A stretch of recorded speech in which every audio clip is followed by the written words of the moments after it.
La vidéo d'introduction de cette série contenait une liste d'améliorations souhaitables du réacteur nucléaire.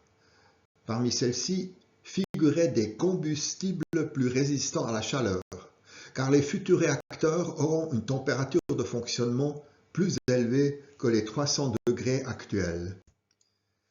Dans les réacteurs à eau pressurisés actuels, le combustible, l'oxyde d'uranium, est enfermé dans des tubes de 4 mètres de long en zirconium-aluminium. Le zirconium se prête mal au fonctionnement à haute température car il peut réagir avec l'eau et libérer de l'hydrogène. Risque d'explosion. Pour mieux comprendre les combustibles TRISO, quelques définitions. Les carbures métalliques sont des composés chimiques constitués de métal et de carbone. Le pyrocarbone est produit par la décomposition de matières organiques à haute température en l'absence d'oxygène. Carbure et pyrocarbone conviennent comme combustible nucléaire en raison de leur dureté et de leur résistance mécanique et calorique, de leur perméabilité aux neutrons et de leur bonne conductivité thermique. TRISO est l'abréviation de Tristructural Isotropic. Tristructural car composé d'au moins un noyau et de 2 couches de protection, et isotropique car identique dans toutes les directions, soit sphérique. Les billes ont un diamètre d'environ 1 mm, voire à droite la petite fiole entre le pouce et l'index. Au corps de la bille se trouve le combustible, généralement du carbure d'uranium.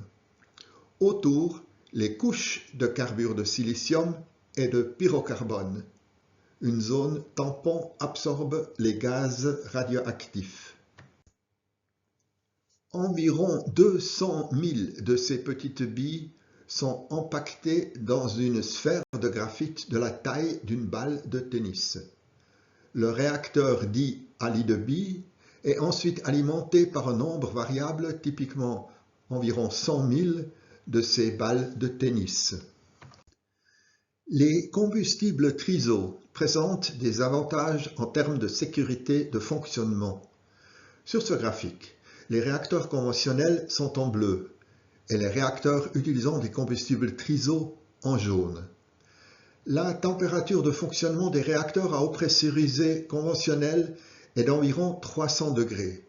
En cas de surchauffe, le refroidissement d'urgence intervient à 350 degrés, une marge de 50 degrés.